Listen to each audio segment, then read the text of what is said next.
Gustav Alfred Essig. Everybody calls me Gus. I started working on this particular project in May of 1946 after being discharged from the Army as a captain during the World War II. I was a radar officer, spent most of my time out in Fresno, California. But after I was discharged, I sent out requests. I was looking for a job, and I got a notice from the Monsanto company to come to Dayton and be interviewed. I was interviewed, immediately got a job, and I started to work immediately. I worked for a Dr. Harold P. Knaus, who was the head of the physics area at that time on West 1st Street. And I was there until the mound was built. In the meantime, Dr. Knaus left the project about the time that the mound was built and went to the University of Connecticut, where he became the head of the physics department there.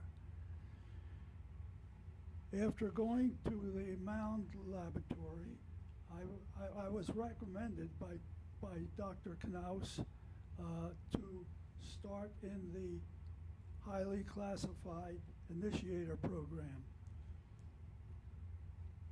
I was sent to Los Alamos, where I spent a couple months working with the technical people out there on the design and construction of initiators.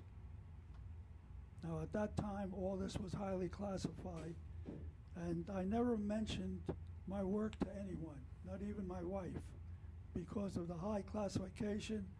And that was what impressed me, was how the people there kept secret. And I knew of very little people getting into trouble by giving information out.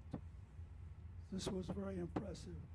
I became a supervisor of the Initiator organization and remained in that position until 1962, when I was transferred to the administration building to work directly for Administrator David Scott.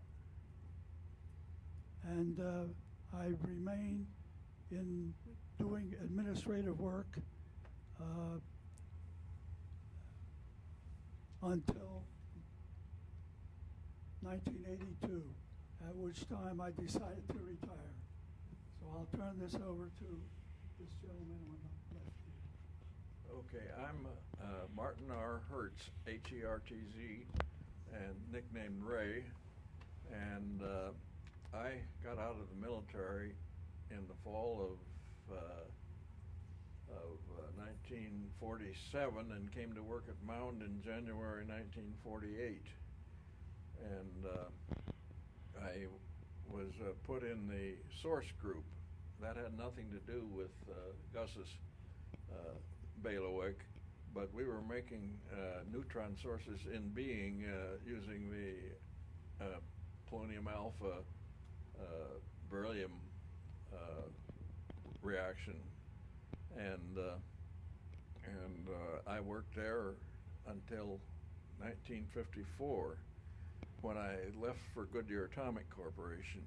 That we were having a big riff there, and they offered me a job there. I could have stayed, and I probably should have. And but I came back in 1960 and worked for 30 years and at Mound, and still back in the source business, working for John Richmond, who died later, and finally ended up taking over the source group, and then moving to Dayton Laboratory, where Richmond had started a source group. And I came back to Mound again in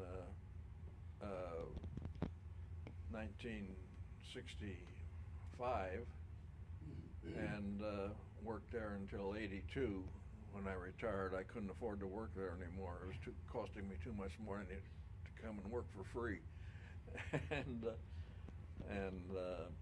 that's about it.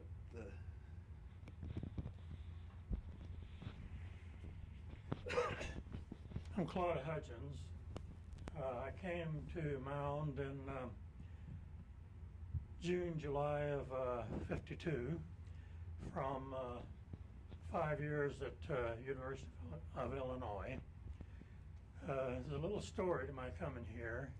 Like any job, it's an accident that where one ends up. I was in my office one day at Illinois.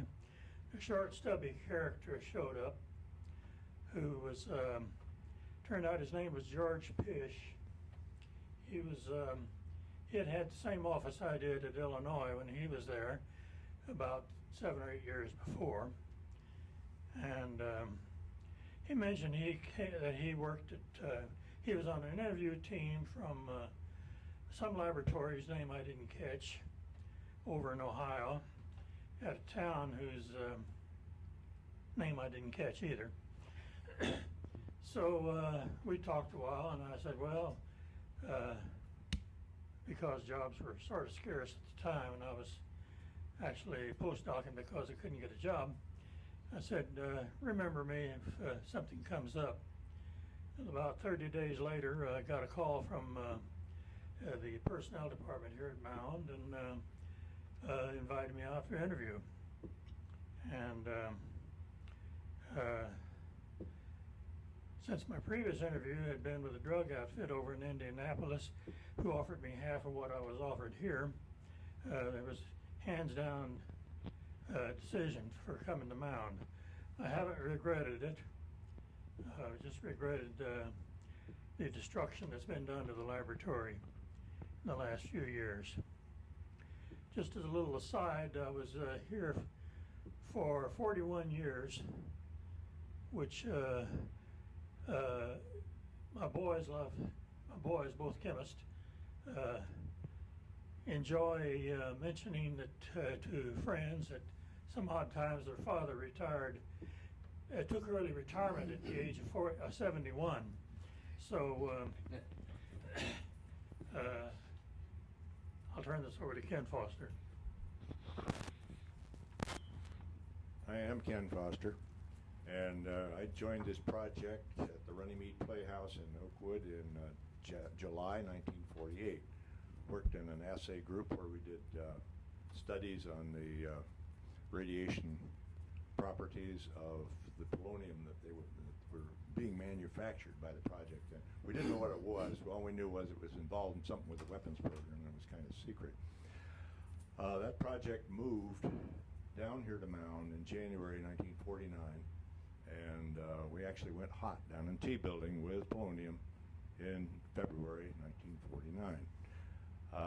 I worked for a while in the production department, then moved up to research and kicked around various alternate alpha-emitting materials, including actinium, which is a miserable material,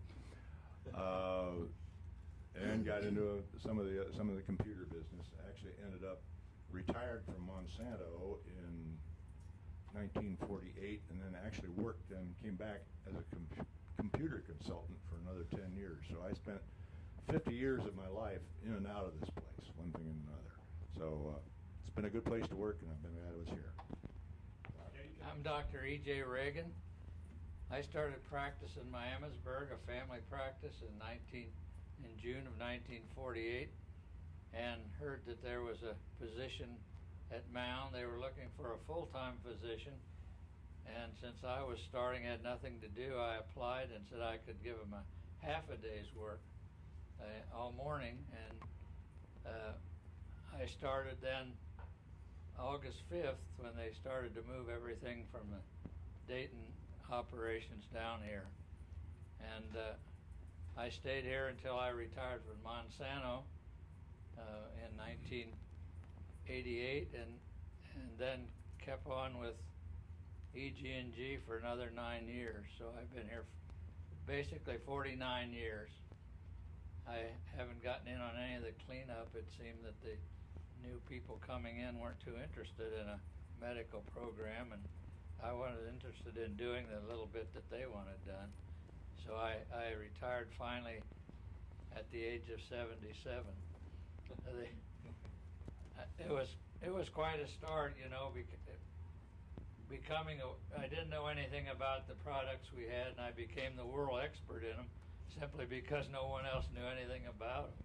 So it was kind of an exciting job for me, and I had a Bachelor of Science in chemistry, so I could understand some of the things going on. That's about the history of my association with Mound, and I'll turn this over to George Mahfouz. Thank you. My name is George Mahfouz. I started here at Mound in May of 1946. Prior to that, I had worked for Hudai Hershey in Decatur, Illinois. Hudai Hershey was a company that was producing the nickel barriers that went down to the gaseous diffusion plants down in Oak Ridge, Tennessee. They closed that plant, and not too long after that, I'd heard about Monsanto and Mound Lab. It wasn't Mound then, it was just Monsanto. And I knew somebody here, Ed McCarthy, who was a group leader in the process engineering group. And he and I had been friends prior to that.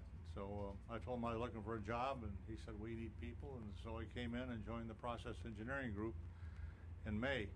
I was interviewed on Friday, and I started on Monday. What made that possible was I'd already had a clearance working in Decatur, Illinois. So anyway, I started with a process engineering group over at Runnymede Playhouse. Little did I know that from 46 to 48, or the end of 48, starting in January 49, I would be given the assignment to tear down, clean up first, the Unit 3, which is where the other gentleman here worked, except for Dr. Reagan. So we decontaminated that place and turned it back over to the Department of Education. We had 27 people over there who were all pretty well dedicated to getting that place cleaned up and accepted back by the school system of the city of Dayton. Then we moved over with a crew over to Runnymede Playhouse in Oakwood, which is where I had started, and we began cleaning that place up. And we got that place really clean. We boxed everything, painted everything, drummed everything, whatever it was, but when it left the site, it was not available to be a contaminant to the general environment. Most of everything went down to Oak Ridge.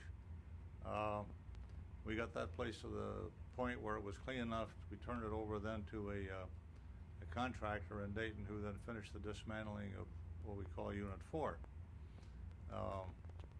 And then I came down here in the process engineering group after that. I spent 40 years here at Mound, with the exception of 3 years when I was transferred out and then transferred back. But it was a great 37 years. We had a wonderful organization here, I thought. I was very happy, and I'm going to have to see Dr. Reagan. I got something to kind of calm my nerves down, because when I come up here on the hill and see what the hell they're doing in this place, it really tears my liver out.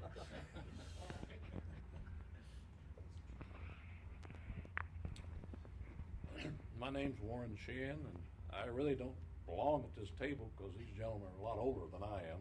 And so I'm sort of phase 2 of the Mound story. And the one reason I'm here is I replaced your mother, Bill, when she retired. So I know a little about her history. My story begins with really my wife being recruited to come to work here out of high school by a gentleman by the name of Bernie Bond. Now, all these gentlemen know this would be Bernard L. Bond rather than short Bernie, but tall Bernie. And so she came here right out of high school and worked here a couple years until the Initiator program went down the tubes, and I believe the place went from about 900 employment to less than 300. And that was in the fall of '53 that occurred. And my wife left the place and went downtown, got a job with what was then E.F. McDonald. So for 2 years, never heard much about the place, and I was in school at the time, college. And in December of '55, we had gone to a church Christmas doings at Lytle, which is a church that Bernie pastored at the time. fact, Bernie married my wife and I.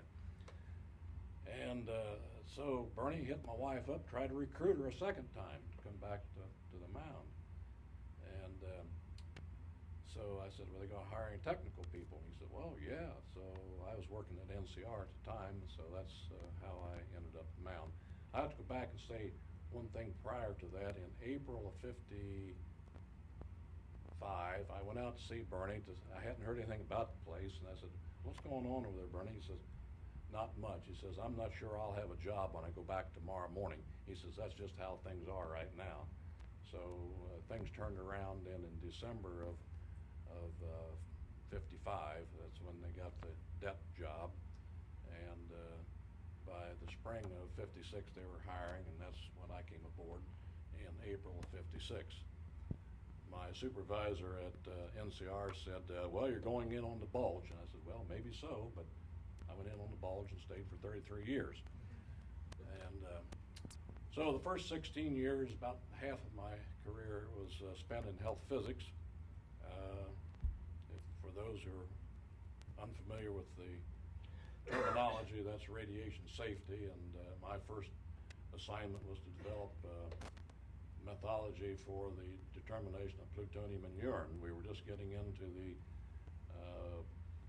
plutonium beryllium source work, which Ray talked about over there, and we did not have a program for plutonium in urine, so that was my first assignment, and as well as running the continuation of the old actinium project, people who were assigned to that were still around.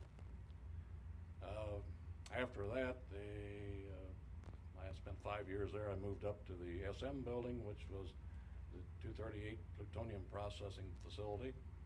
Spent a couple horrible years up there, and if anybody was up there, they know of which I speak. And then I was returned to the T building to supervise the dosimetry group, and I stayed there until about '72 when I requested a transfer and went over to nuclear operations, and that's when I got involved with the lady to whom we know as the Madam Curie of Mound Lab, Mary Lou Curtis. And that's my story. I retired in '89. Well, can any of you give me kind of a history of any of the original Mound program, the original World War II Manhattan Project? Just as to what the importance perhaps of the polonium was? Well, in early '43, Dr. Thomas had been at a scientific meeting where he met James Bryant Conant, or perhaps he'd known him before that. James Bryant Conant had been the president of Harvard University. They had a lot in common, and they left after that. Dr. Thomas came back here to Dayton because he and Dr. Hockwalt were co-owners of what was then Central Research for Monsanto. They were both co-directors at the time. Well, not too many months after that, namely in the latter part of the winter of '43, Dr. Thomas received a call from Dr. Conant asking him to come to Washington. So he went to Washington, and there he met with General Groves, who was the project director for the Manhattan Project, sworn to secrecy. Then he was told all about the atomic bomb project and what Monsanto could do. And the basic requirement in Dr. Thomas's case was to have Monsanto take over the chemistry and the development of being able to process polonium. The knowledge of the polonium chemistry at that time was next to nothing. Obviously, this is wartime, and anything that would help the American government win the war obviously was high on the priority of every American. Dr. Thomas accepted that assignment. And then they wanted Dr. Thomas, they meaning General Groves, wanted him to become a co-director of Los Alamos along with Dr. Oppenheimer. Dr. Thomas did not want to do that because he did not want to leave Monsanto. However, he did accept the assignment, the additional assignment of heading up the metallurgy and the chemistry of plutonium and polonium in conjunction with the University of Chicago and the University of California and Los Alamos. What happened with that part of the assignment for Dr. Thomas, I don't have any knowledge of that. But he did come back to Dayton, and they set up the initial research, if you will, at Central Research over on Nicholas Road in the city of Dayton. Two people were taken out of Monsanto's research department, and they began studying the chemistry of polonium. As I said earlier, the knowledge of polonium, its chemistry, was next to nothing, and that's where the work started. Yes, that was classified, and yes, they did have guards at the front door, but as far as things like health physics and worrying about radiation and all that, that wasn't in the cards. Well, for one thing, there wasn't that much to work with. Well, that was in early '43. Then they realized that they had to expand the operation, and that's when Monsanto took over the book repository for the city of Dayton over on First Street, or West First Street rather. And that had been built in the latter part of the 1890s or something like that as a seminary, and a bone break seminary. And then after that, when they built a new facility out in West Dayton, Northwest Dayton that is,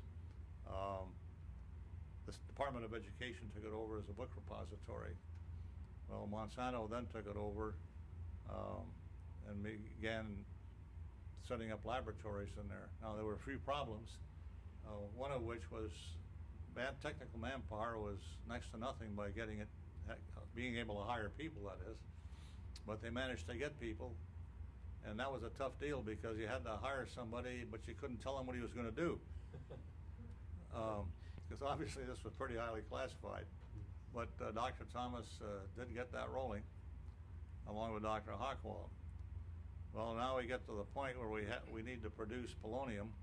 Of course, we didn't have much by way of knowledge of production, because the people at Los Alamos had worked on two processes. One was the lead oxide process, and the other was a bismuth process to get the alpha emitter polonium. The bismuth process won out, and then they decided, well, we can't do the production work at the Runnymede at Bone Break Seminary. So the Runnymede Playhouse was selected, and the reason that was selected is twofold. First of which, Dr. Thomas was married to one of the Talbot daughters. The Talbot family owned the Playhouse, and one thing led to another, and the building was taken over by the Corps of Engineers as under the guise of being work for the Signal Corps. The people, the residents of Oakwood were disturbed, and that's probably the understatement of the century. Because all of a sudden, over at Runnymede Playhouse, telephone poles are going up, fences are going up, spotlights are going up, and this is not the kind of thing that occurred in Oakwood. It being a very quiet community of about maybe 10,000 people at the time. Anyway, so Monsanto moved in and began setting up to process bismuth. As I said earlier, that process had been selected as the process for extracting polonium. Bismuth, backing up a little bit, bismuth slugs were initially irradiated down at Oak Ridge. No, let me take that back. They were originally irradiated at Oak Ridge, and I believe somewhere around 1943, 44. In that neighborhood, the process was then transferred to Hanford, where the bismuth slugs were irradiated out there. Getting back to the community of Oakwood for the moment, all the what I call industrial activity, like bringing in the bismuth slugs in a big truck, because obviously since these things were irradiated, they were in lead casks for shielding. All this was done at night. Delivery of other materials, normal industrial supply, laboratory supply items were delivered by smaller trucks, so we didn't get the neighbors too upset. And but that didn't stop them being upset, by the way. Anyway, so the process was developed, and the production, if you will. You have to keep in mind, production of polonium was so small that you could probably put an entire half year's production in a thimble at the time. But we then produced the polonium. Early on, the polonium was shipped to Oak Ridge because the initiators were made out there. Later on, as Gus Essig pointed out, the process was transferred here. You were on that team, as I remember, Gus. And the initiator manufacturing, rather, was then at the Bone Break Seminary. Unit 3, Quonset hut was put up, an entire laboratory was set up so initiators could be made there. Then, of course, we moved here in the latter part of 48, and that's when I took over to clean up units 3 and 4 and get unit 4 torn down and unit 3 cleaned up to get it turned back to the city. That's about it. Yeah. What was the initiator that you talked about? The initiator was the neutron source, which was a trigger, as it's called a trigger. It was also called an urchin. And when we needed a lot of neutrons, and that was a neutron source. And that was machined out of beryllium. And that machining work was that done over at Unit 3, Gus? Yeah, it had to be. Yeah, it was. Yeah, it was done over at Unit 3. We only produced the polonium at Unit 4, Runnymede Playhouse. But that's the initiator, and it was imploded so that it was crushed, and then zillions of neutrons were generated by virtue of polonium being coated on a beryllium. Well, let me rephrase that. The beryllium was first coated with nickel. Is that right, guys? Nickel carbonyl. Polonium was put on there. The nickel was a shield. And once the shield was broken, then you had, I don't know, trillions of neutrons, which incidentally no one knew was going to work back in early 43 by the scientists of Los Alamos. The one thing which you haven't asked me about, and I'd like to blow a horn for all the technical people that worked on the Manhattan Project. You have to keep in mind that in the summer of 42, the Los Alamos was selected as the site for Los Alamos. Decision was made by Dr. Oppenheimer and General Groves. That was in 1942, and the bomb went off 3 years later of something that nobody knew anything about, which is a remarkable feat, I think, when it takes the automotive industry. Used to take them 5 years just for a model change. I think something needs to be added here is that the polonium initiator was a very short-lived instrument in it. Polonium-210 had a half-life of 138 days, which meant in a year's time you went through three half-lives. So on a half-life you got 1/2, 1/4, 1/8 of the output after 1 year. So it was a remarkably good business for the Mound to be in because they didn't last that long. And that also spoke to the reason for the high degree of secrecy about Mound and what it was all about. Very little was known, even within the complex, what went on at Mound. They hardly knew we existed. That's one reason we have also here a hardened site. A hardened site being the T building, which was the production building for the total production of the initiator. The T building is what, 50 feet in the ground or thereabouts? The other side of the hill. Oh, more than that. More than that. It's about, and there's also what, 20 feet thick walls? The ceiling is 15-foot reinforced concrete that would take a 2,000-pound penetrating bomb without damaging the building. The side walls were 17-foot reinforced concrete. And there was a center supporting section of 3 feet. It was 3-foot reinforced concrete also. The building could actually be isolated from the rest of the world for 3 months in the event we were shut off, because we were paranoid. We mean the United States were paranoid about what the Russians were going to do to us. So the building could contain the people and Operating, what, continue operating for 3 months for on. 3 months. We had generators, water supply, food supply. There was a medical small hospital unit down there. Anything you needed, we were self-sustaining at that point in time. But that was only half enough. Marion, Ohio. That's not a story. I don't know how far you want to Well, get into that.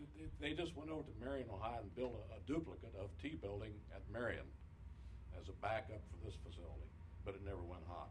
And it was not underground. It wasn't underground, No. but that's the Marion story.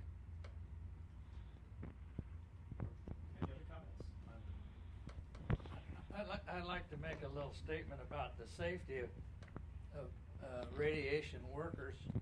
I guess you'd call this an industry as compared to medical radiation. And everybody argues that, people in the neighborhood got cancer from living near here, employees got cancer from working here. But however, and it always was debated that our allowable exposure limits were wrong, that they wouldn't hold up under scrutiny. But you know, we had the radium dial painters from the mid-1930s, where two places in the United States, they were painting watch dials so they would glow in the dark using a radium paint. These people were licking the brushes with the radium paint to point them so that they could paint those small dials. Well, pretty soon in the mid-1930s, they found all these cancer cases of these radium dial painters.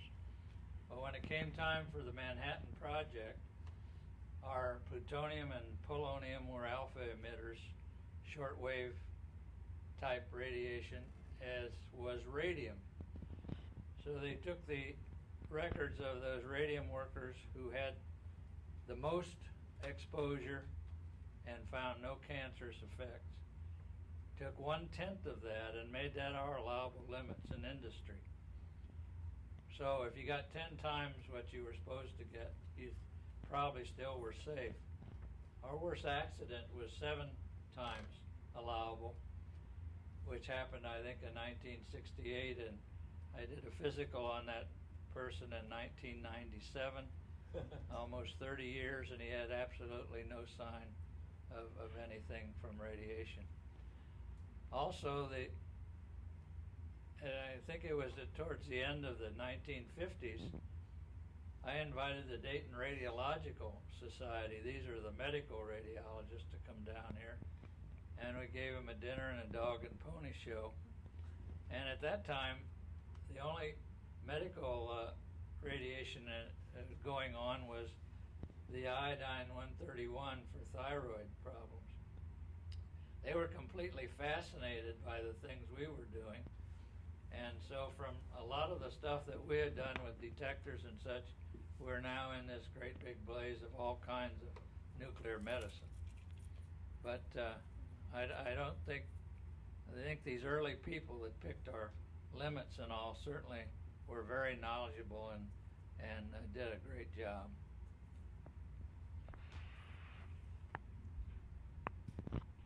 Oh, I thought you were. No, anybody else? Well, the one comment that I would like to make involves some of the nuclear physics involved. You might, in retrospect, wonder why we were building neutron sources. When you set one of these gadgets off, it's only in what they call a supercritical condition for a very short time. And during that time, you got to throw the neutrons in there or it won't go off. And this is the whole idea of it, is that they implode this thing and it's supercritical, and the neutrons go off, and that sets the thing off. So that's the reason for having the sources as a trigger per se. So it's rather interesting that the test they made at Alamogordo was actually a plutonium test, not a uranium test. They figured the uranium bombs would work. Those are the ones they dropped on Nagasaki and Hiroshima. But the Alamogordo test in, August of 1945, was actually a plutonium test because they didn't know whether that was going to work or not. So anyway, that's my comment. You what? Maybe later. Well, working at Mound, I was sort of a maverick because I was in the so-called source group. And the source group had nothing to do with the initiator business, except that our early neutron sources were very similar to the urchins, except that they had no coating of nickel over the polonium. So they became neutron sources as we built them. So we got quite a little radiation. When we moved down to the T building here, we had a much better facility. We had glove boxes, and we had 2-foot thick water shields that would rise up out of the floor with windows in them so you could see the work in the hood. We did a lot with remote control to assemble these things. And also, when we moved into the T building, the instrumentation to test the strength of neutron sources was up in the our building, the research building, and so we had to do our own, set up our own test to determine how many neutrons were being irradiated by our sources. Well, we did a lot of work on that. In fact, I did an awful lot, and so we got to be quite experts at measuring the neutron flux that was put out by these sources, and we did some work sending sources around to the rest of AEC sites to standardize, because the other AEC sites were off as much as 30 or 40% in their measurements of neutrons, and so that was a lot of fun, and I got considerable radiation, more than a lot of people, but here I am, 87 years old, and it's still kicking around. And along in 1965, why Mound was given the job of by Seaborg, Glenn Seaborg, of making a movie for the Physical Science Study Committee of the National Science Foundation, making a movie to demonstrate that we could measure the mass of atoms, and that was loaded onto the source group, and so they came out, and I went through what I could do, and the upshot was I finally made a movie on the mass of atoms for the National Science Foundation, and out of that, I don't know for sure, but out of that, and the fact that I had gotten a patent on polonium rare earth elements, compounds, composition of matter patent, why suddenly I got in the mail a certificate that said I was a fellow of the AAAS, the American Association for the Advancement of Science, and no one knew what that meant, and it didn't mean anything. It's a nice thing to put on the wall. But anyway, that was what we ended up with, and then later on, the source group was more or less disbanded because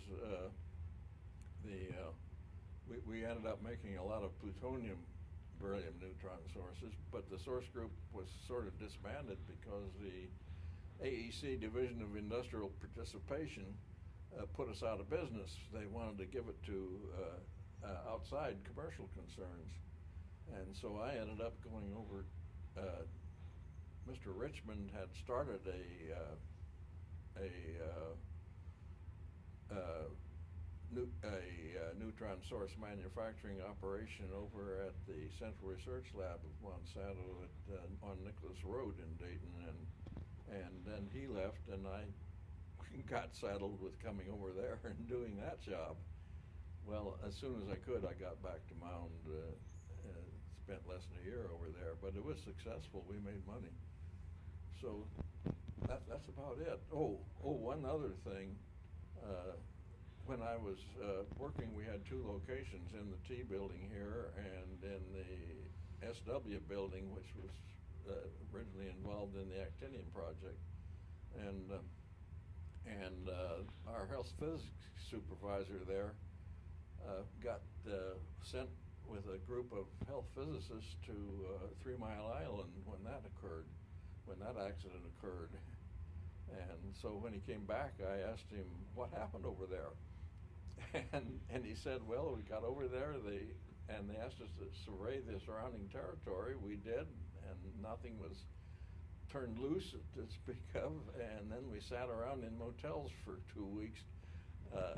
And every time that the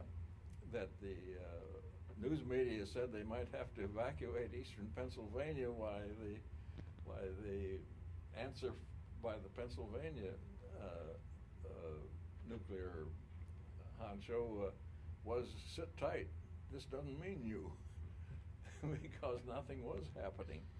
Incidentally, I ran into him in, of all places, in waiting in a waiting room at the New Delhi airport in India, and we're stuck there for several hours because our plane had mechanical problems and we couldn't get off, and we had quite a discussion on what happened at 3 Mile Island. So that's about it. I remember I was in college at the time, and I called home and was talking to my mom, and I said, well, what do you think, what's your take on the 3 Mile Island thing? And she says, oh, well, the system worked. And that all of the safety things that were built into it had done their job. Yeah, So, right. yeah. But there was one person killed in that accident. It was a 10-year-old boy. His parents had sent him up into the Poconos to be safe, and he drowned on a boat accident. Well, I guess quite a lot of us have been associated with neutrons. And my first assignment under Dr. Knaus was to evaluate the neutrons coming from neutron sources. So I did that for quite a while until he recommended that I join the Initiator establishment that was going to be started. And shortly after that was sent out to Los Alamos, where I got all the details and everything else regarding these initiators.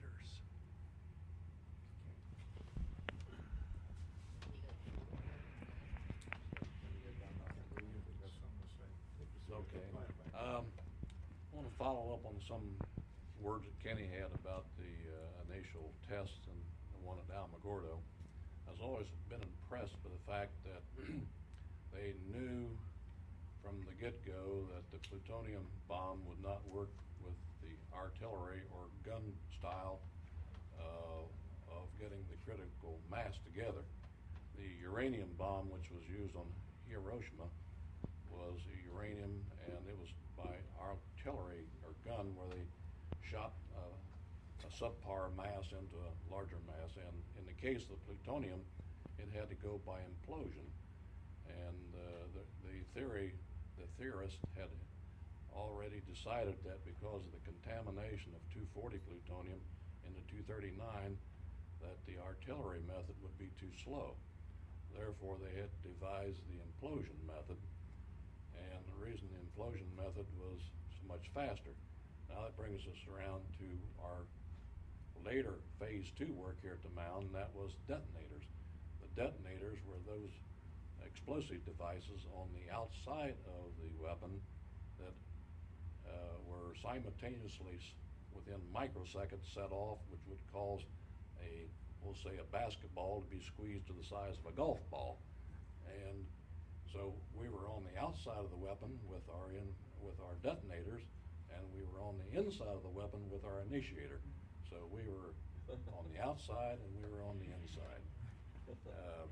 One other thing I wanted to mention about the polonium initiator, when one of our people was out west during the atmospheric test in, they were in the late 50s. No, early 50s. They tested a new device, and which was later known as the Nemo, and the thing worked. And this gentleman heard someone from the government AEC say, "Well, there goes Mound Laboratory," and it almost did.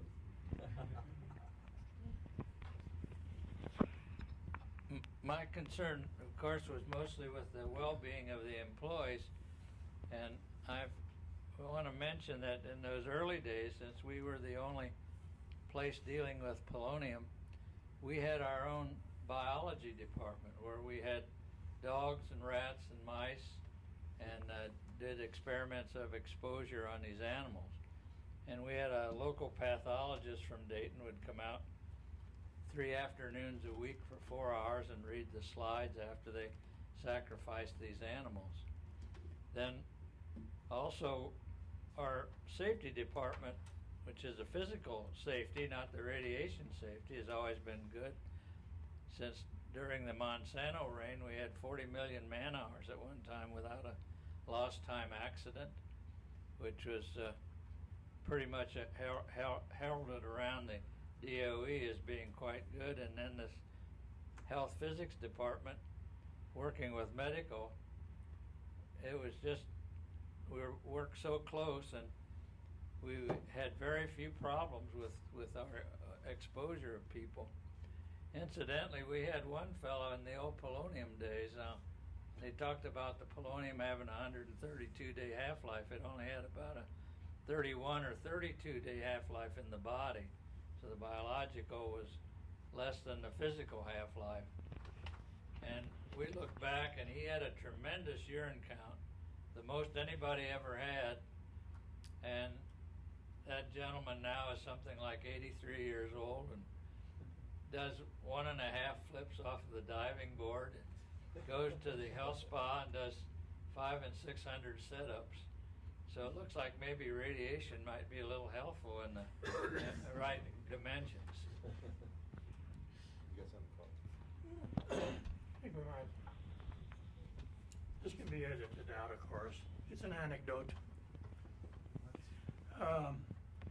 Over at Central Research, Monsanto Nicholas Road, there was a chemist who was doing X-ray diffraction, the name of Arno Hertz. Arno was a strong German descent with the Westerol ethic of conservative Germans, and he had been with Monsanto for several years, in which he had been imbued with the unit cost ethic, which is keep it to a minimum. So this must have been in 42, very early, before there was any formalisms, any health rules formulated for handling polonium. And he was called into his boss's office one day and says, "We're going to be giving you a recipe here for electroplating and some platinum gauzes, and you are to do these gauzes according to this procedure and turn them in. You're not to talk about them to anybody." Arno was not cleared. So Arno would, he did his duty very well. He would run these foils in this electroplating solution according to this formula. The electroplating solution just looked like water to him. And he would turn them in, and to his great puzzlement, the agency which received them seemed to be happy with the results. So Arno was not one to just do things and never think about them. He was curious about this. So he started, he asked his boss, what is this stuff we're working with? His boss said, just shut up and do your work. Well, Arno didn't take this sort of thing lying down. So he thought about it some more, and he started doing an entire analytical procedure, qualitative, right out of Reedy's college textbook. Went through the entire periodic table, didn't find a thing in there. So he sat down and he thought about it some more. And he had done a little mathematics on this. He said, well, if I could see a film of such and such and such and such and such a thickness, about a quarter wavelength of light, if there was that much there, and could estimate the mass on this foil, because I knew I could estimate the surface area of the gauze, and he calculated the cost. He knew his time in the lab and overhead. He says it raised a hair on his head. The unit cost of that stuff is more than the GNP of the United States. So he sat and thought about it some more. The only thing left that he couldn't test for was radioactive elements. So he went in to Lum, who was his boss, who later went on to greater things at Monsanto, and says, is this stuff radioactive? Lum said, no, get back to the lab. Well, Arno didn't trust his boss. So he thought about it some more. So he finally did a very elementary experiment. He made up one of these foils one day, routinely, and before he left work, he laid an X-ray film out in his dark room, put this foil on it. When he came back in the morning, he developed this film, and there was a big black spot on the X-ray film. So he charged into his boss's office and said, you lied to me. So his boss turned red as a beet, picked up the telephone in 3 days. In 3 days, Arno had his clearance. At the end of that story. That was some early history of, probably the earliest history of polonium in this area. Did any of you, do any of you that were there towards the beginning remember when Arthur Compton came in? Yeah. Do you? Yeah. Yeah, we had, shortly after we moved to Mound, the local people were apprehensive about what might happen at Mound, and we had a big show and meeting at the high school down here in Miamisburg, and Compton came in to speak there. And they also set up a lot of demonstrations there, the ping pong pile and and things like that. But I have an anecdote too. It's how I got in trouble with security. Back in about 1951 or 2, they had the greenhouse test on Bikini, and I had read in the Sunday New York Times that the thing had gone off with 4 megatons power, and so I figured it out, did a lot of figuring and trying to figure out what really happened there, because I knew that we had made up a capsule containing tritium to put in the center of a plutonium bomb, and that was to be set off, and hopefully they would get enough indication, enhanced power, to show that the tritium was being not fission, but had a nuclear reaction. And so then we always in the source group had had a Friday afternoon after we cleaned everything up, we would have a little conference there and discuss all sorts of things of what we thought might and so on.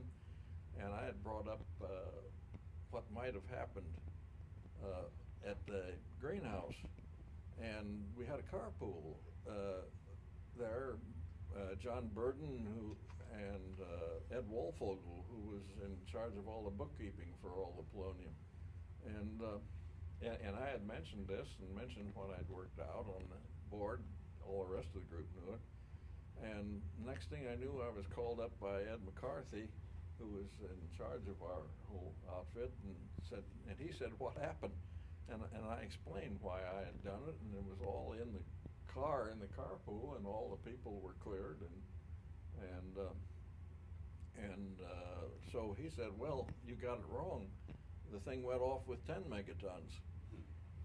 The New York Times had underestimated it, and so I, after I explained what had happened, what I'd worked out there in the source group, why I was cleared.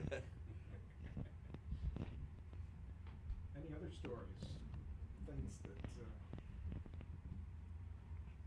Ray? Yeah. Probably no discussion of Mound Lab would be complete without interjecting the part it played in the space nuclear battery program. And Ray just mentioned John Burden, I believe.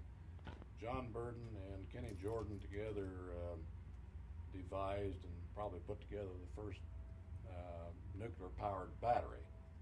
And in fact, the very first satellite transmission by nuclear power was made, I don't know what year, but Eisenhower's Christmas address to the world was powered by a polonium beryllium heat source in a satellite. Or polonium only, not. Yes, I'm sorry, just polonium. Yeah, we're away from neutrons now. It's just a polonium heat source, and so that sort of spurned a lot of work that we did in later years in the heat source business, which polonium as well as plutonium-238. So a lot of work came to the lab by virtue of the early and John and Kenny have a patent on that device. In fact, they talk about it being carried into Congress and demonstrated. Rather risque in the way it was presented to Congress. The little steam generator. Any of you remember that? Yeah, I remember. You remember the little steam generator? I can describe it. This was done up in the research building, and what they did was take the fanciest and most efficient toy steam engine, and which were normally were powered with a kerosene flame under a boiler, and they reworked the thing with much better insulation, and then they plugged 2,000 curies of polonium in rods into this steam boiler, and it was set up so you could take them out and put them in a heat sink when you weren't running it. And then of course you it had no injection pump, so it would run only as long as the water as the steam lasted. But anyway, steam engine ran, and they had a little bitty generator they built, and it generated enough power, generated enough electricity to run one flashlight bulb. And this was in the Eisenhower era, and this thing ran on Eisenhower's desk in Washington. Someone took it to Washington to demonstrate it, and it actually ran. And so that's the first nuclear power generation, electric power generation. One of the effects of alpha radiation is that it shows up as heat. It's very easy to encapsulate it so that the radiation itself doesn't leak out. But those alpha particles bounce around in there and they create heat. And this is one of the things that you have on this. And one of the ways of measuring this was there was a lot of development work done at Mound on the calorimeters, which is you drop the source in one side of it, and by various Wheatstone bridge circuitry and things of the sort, you were able to measure exactly how much heat is coming out of this, and you could correlate them this with the amount of material. Well, this heat effect is a thing that they're using then on these thermoelectric generators. The invention that Jordan and Burden had was basically a thermocouple series parallel arrangement. And when you put the heat source on one end of it, you'd actually draw power then out of the thermocouples. Now this turned out to be a very practical gadget for space work, and there's a lot of thermoelectric generators and now floating around, have been floating around in space. For a while that was a very viable project here at Mound, and unfortunately with the advent of the 9/11 problem 3 years ago, that project was terminated here. It's been moved, I think, probably out to Idaho Falls or someplace like that. The feeling that the Department of Energy had was that this place could not be kept secure enough for that. But anyway, this is a kind of a fallout from this whole business was that these materials get hot, and we're using the heat to generate power. In connection with calorimetry, one of the methods of assaying polonium was to weigh the platinum gauzes, and so there was a whole development project here in research and the machine shop to develop a torsion balance that could weigh down to 1/1,000,000 of a gram, and so they could weigh the amount of polonium, and they could also check the heat and do a very accurate assay.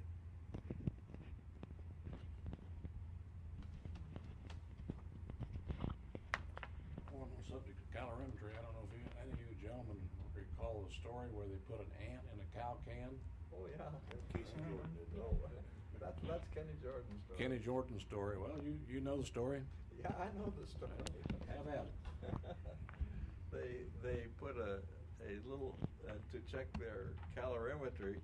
They put a little red ant about 1/8 of an inch long in one of their calorimetry capsules, in one of their calorimetries, and they could measure the heat that the ant generated by running around in that thing, and he lasted a couple of weeks, I think, and then there was and in his dying throes he generated a peak in the heat too.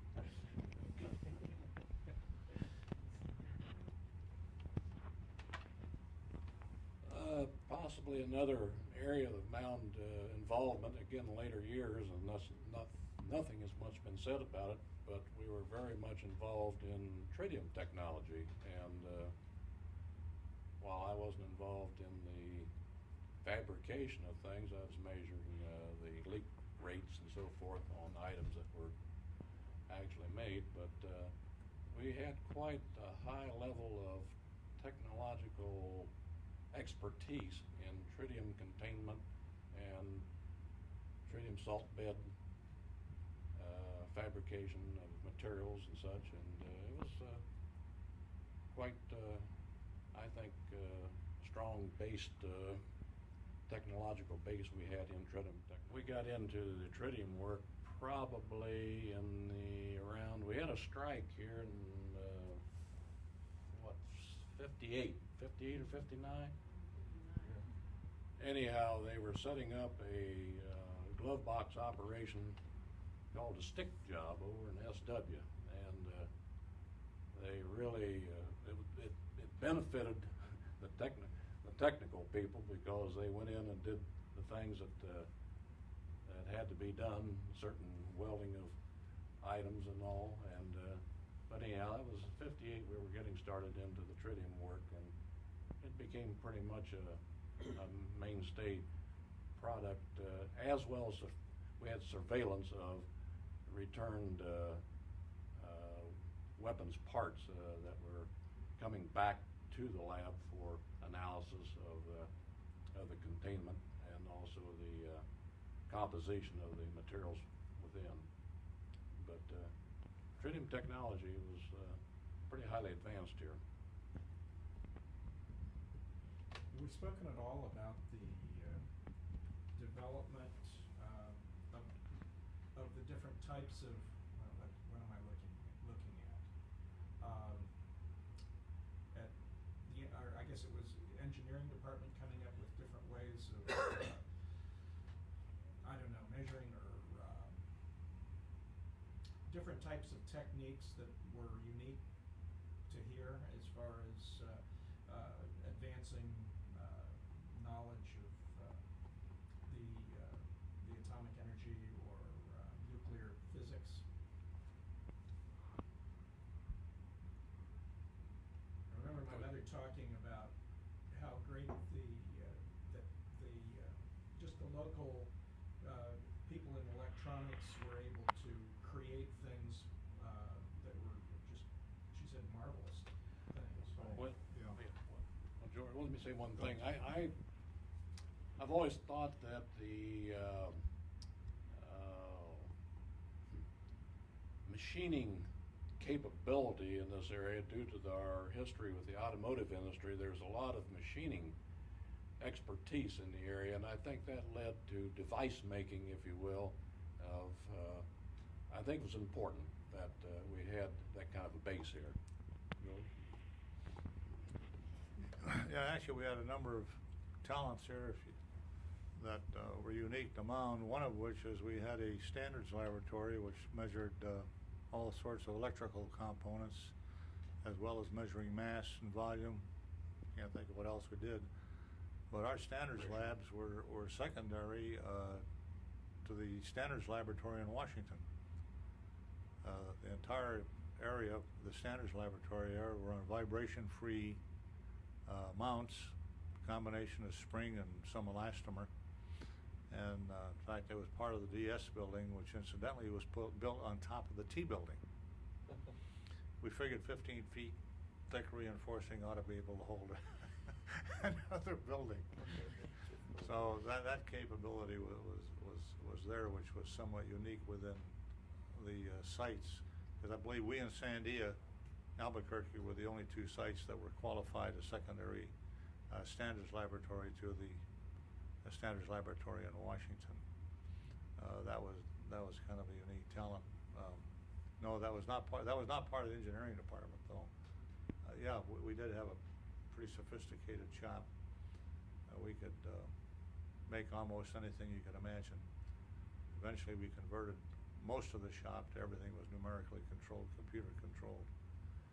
So one of the reasons we had a director of engineering who couldn't understand why we needed all computer controlled machine tools, and so my response to him at that point in time was, the beauty of electronic control machinery is when you make one part right, they'll all be right, and if you make one part wrong, every part thereafter is also going to be wrong. So he finally, I think, got the message to that. Having nothing to do technically, but security was obviously one of the prime considerations here at Mound, and at one time, it wasn't that way in the latter days, but at one time, every employee wore a badge, obviously, but the point being, there was a color coding on the badge, and that color code allowed you to get into certain buildings. So because you had clearance here given to you by the Department of Energy, that didn't mean that you could go in any building and any lab at all and see what was going on. You had to have, in fact, T building had guards that I don't know how many buildings were involved, but I know the T building and I believe the I building would. The R building too. The I building, there were a number of buildings that were color coded, and your badge had to correspond to that color code so you could get in there. This applied to everybody. And another thing I don't think we mentioned, I'd forgotten the number until Dr. Reagan gave me the right answer when I asked the question, but safety was very high on Monsanto's priority. And I think we went 40-some million man-hours without a lost time injury here at Mound. So the safety department was very strong, total support by management. And that's an enviable record, 40 million man-hours, and the kind of operation that we had going on here at Model N. As a kid, I remember coming in and seeing the big clock. Yeah. Yeah, the other thing along that line, which Dr. Reagan hadn't commented on, and is that our medical department was probably second to none. We had very competent nurses, and everybody got a physical at least once a year. And in fact, I think we had a whole body counter just so that in case anyone was irradiated, we could measure the, the amount of radioactivity that that individual may or may not have absorbed or had gotten. But the medical wing was a big wing here and properly staffed, and Dr. Reagan was the head of that department too, by the way. I got a comment. Ranking along with this business of industrial safety, one of the side problems that you run into when building these neutron sources and other things is the machining of beryllium. And beryllium itself is a very difficult material to work with. The oxide becomes quite toxic, and it had to be done under very careful conditions. And I think there was all sorts of monitoring, wasn't there, for this? Yeah. That I don't know if we ever had any major exposures or not. No, we never had any major exposures, but all the machines had suction above them and all, so that fumes or even particles would not be airborne at all as far as the employee was concerned. And we looked back on all our x-rays and everything, and we never really had anybody that got anything bad from that. You're talking about that development thing around here. I think some of these people in Los Alamos and all would get an idea, and they would send that to us and say, is it feasible? And if it's feasible to get it into production. And as they talked, a lot of times from their idea to actually being an operating bomb would be maybe 6 to 8 years. And then later on in the 80s, when all the terrorism started and we got into the idea of safeguards, and then we had a lot of things going on with pyrotechnics where you could burn up the circuitry if somebody pushed some wrong buttons and all. And that was a big development that came from somebody's ideas, and we developed the whole thing.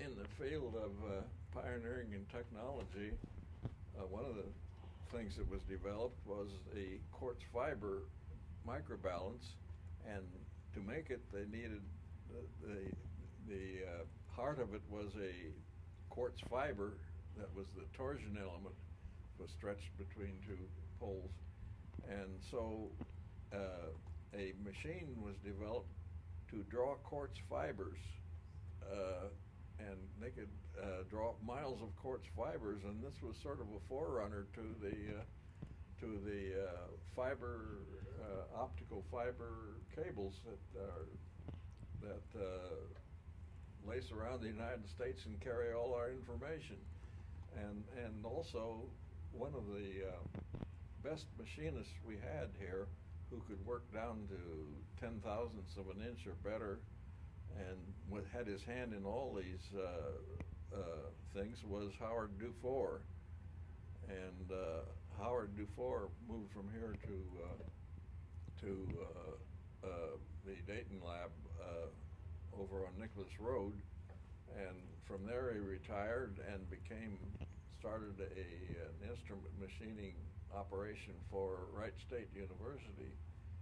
And then he retired from that, and he went up to the Ford Museum in Detroit, and using the original Wright brothers jigs and things like that, he built an engine identical with the 1903 Wright brothers, and that's up in the Ford Museum. Then he came back here. The Dunbar Library at Wright State has a big rotunda, and he headed a project to build a facsimile of the 1903 Wright Flyer, and that hangs in this rotunda over at Wright State. So he was really a jewel. The name again? Howard Dufour, Dufour. He's still active in the Dayton area. Yeah, and he's written a book and was very close to Tom Crouch of the Air and Space Museum in Washington, and he's sort of fundamental to the Wright brothers operation.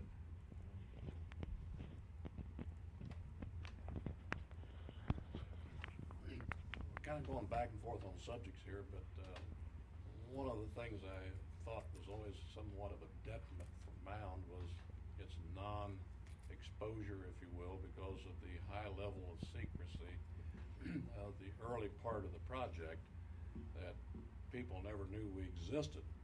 And many times they were surprised to even find we were here.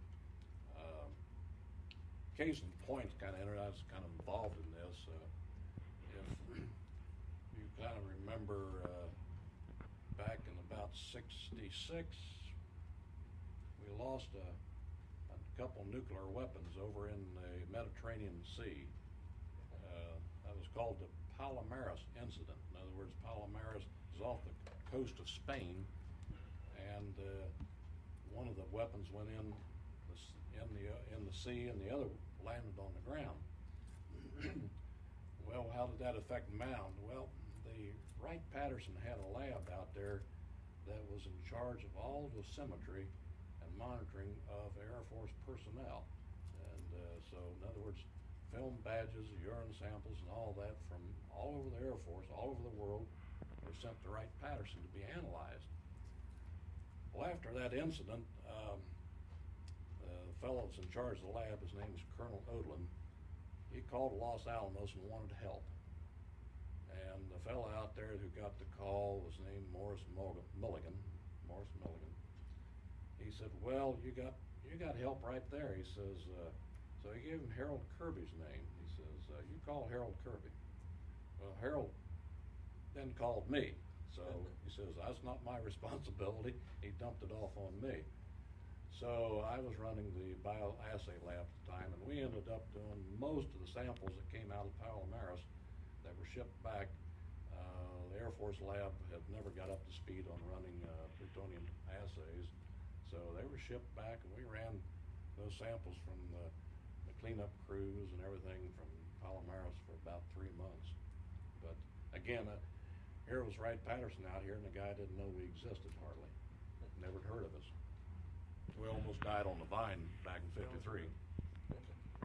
Yeah, along the line about not knowing what we were doing, when a lot of the radioactive and the Manhattan Project work was declassified, Dayton's portion or part of that entire program did not get declassified until 1983. And therefore, until after that, no one ever even heard of Dr. Thomas. And he played a major role in the Manhattan Project, but because of classification problem, he was never really recognized for his contribution. And that's why my lab didn't get much notoriety either, except when we had a little lab down at the canal one time. Down at the canal. I know a little bit about that too. Someone correct me if I'm wrong. You're familiar with the term barn, cross section? Oh yeah. Kenny? Yes. Yeah. Did Dr. Thomas have something to do with that? Well, I think it rose at Oak Ridge, but a barn is 10 to the minus 24th square centimeter. How do you know? How do you know? Because I worked out a lot of stuff on reactions and how long. How do you measure it? Well, you measure it by reactions that occur. Every nucleus. It's a probability. Yeah. Every nucleus has so many Barnes cross section for neutrons to do fission and things like that. And I did some work which was not unofficial work on working out the amount of radiation time for bismuth slugs and so on in reactors with a given flux and that sort of thing. But Well, the story I remember, I don't know if it's true or not, that someone theorized that how they came up with the term barn. You stood back so far and threw a ball, and if you hit the barn, there's so many probabilities you'd hit the side of the barn. I'm not sure of that at all. And I thought that came Yeah, from Thomas. but it was a good nickname I for thought it came from Dr. Well, Thomas on the original Yeah, concept. well, and in nuclear weapons, a microsecond is a wink, and so on. There were a lot of terms like that Shakes. used. What? Shake. The shake was a Shake. microsecond. Oh, well, then a wink was a tenth of a microsecond or something like Yeah, that. the shake was a Los Alamos term. Yeah, and I think the wink was too. But so anyway, Was not the, go ahead, Kenny. This is completely different. Looking at this thing, we did a lot of work with bismuth. This has absolutely nothing to do with any of the projects that we had here, but it shows you one of the physical characteristics of bismuth itself. It builds very neat single crystals, which are, or crystalline materials, which provide rotary, square corners, things like that, and it makes very attractive decorations. Let's say the crystalline structure itself has no function to any of the projects we did here, other than to keep a lot of managers happy to have one in their office. So, but this is a bismuth multiple crystal display.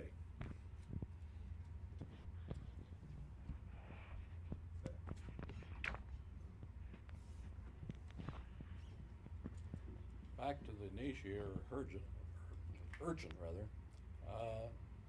I believe I've read that the Claus Fuchs case out of Los Alamos had a lot to do with the design of the Initiator. Any of you gentlemen recall reading that? No, I'm not aware of it. I think I recall reading that it was part of the technology that was passed on to the Russians.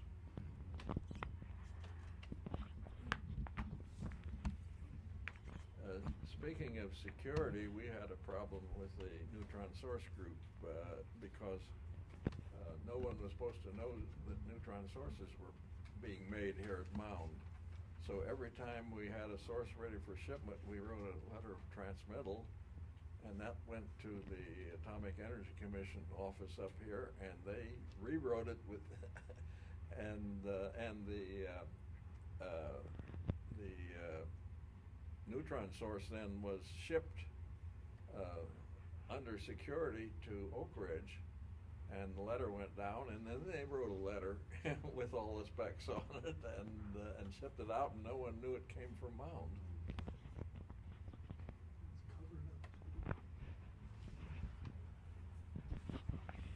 I always laughed at in a way, years after being over here, that anything come out of Mound always said, according to AEC spokesman Ethan Walker. I thought Ethan Walker was the only person that worked here.